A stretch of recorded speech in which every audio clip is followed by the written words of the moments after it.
السلام علیکم ناظرین، میں ہوں آپ کا ہوسٹ یاسر نقوی۔ آپ دیکھ رہے ہیں ہسٹری نیوز میں آپ کو خوش آمدید کرتے ہیں۔ آج ہسٹری نیوز میں آپ کو میں کچھ ایسی خبر بتاؤں گا جو کہ آپ سن کے حیران ہو جائیں گے۔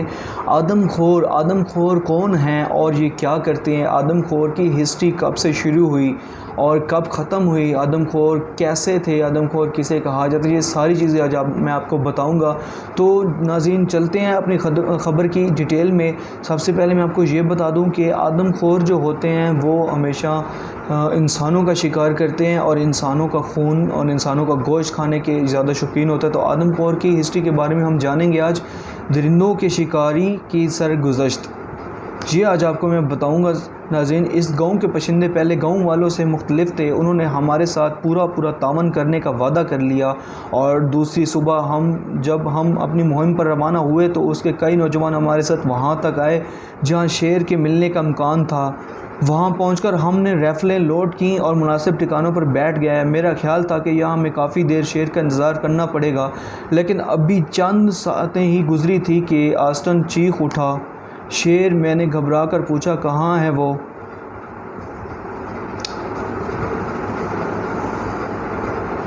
آسٹن ندی کی طرف اشارہ کرتے ہوئے کہا، وہ دیکھو۔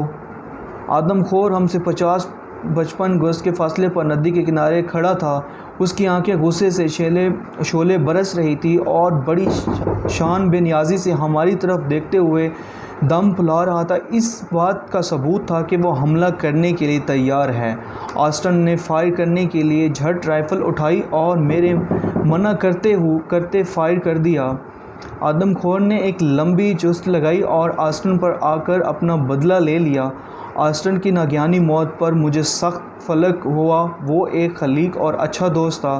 آدم خور جا چکا تھا۔ میں گھنٹوں میں سر دیے دیر تک بیٹھا رہا۔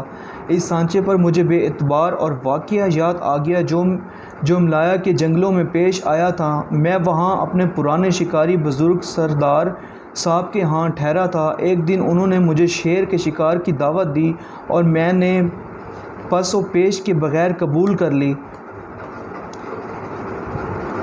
یہ سردار صاحب اپنے گاؤں کا سب سے زیادہ بااثر اور دولت مند شخص تھے۔ اس کے ساتھ ہی تعلیم یافتہ بھی اچھے خاصے تھے۔ تھوڑی دیر کے بعد ہم جنگل میں پہنچ گئے۔ اس طرف تاریکی اور سناٹا چھایا ہوا تھا۔ جنگل کے پرہول ماحول میں کوئی درندہ دار تھا۔ دہشت میں ہزاروں گنا اضافہ ہوتا جاتا۔ یاد رہے یہ سردیوں کے دن تھے۔ میں نے اوور کوٹ پہن رکھا تھا، لیکن سردار صاحب صرف تہہ بند اپنے جسم پر لپیٹے ہوئے۔ میں کئی بار ان سے کہہ چکا تھا کہ اب کوئی موٹا کپڑا لے لیں، لیکن وہ بڑی شان بے نیازی سے کہتے۔ خردار جھاڑیوں میں سے ہوتے ہوئے ہم چلے جا رہے تھے۔ ناگہاں سردار صاحب نے مجھے ٹھہرنے کے لیے کہا۔ میں نے ان کی طرف رخ کیا۔ وہ جدھر دیکھ رہے تھے ادھر مشکوک شے نظر نہ آئی۔ انہوں نے میری تاخیر کو نظر انداز کرتے ہوئے کہا،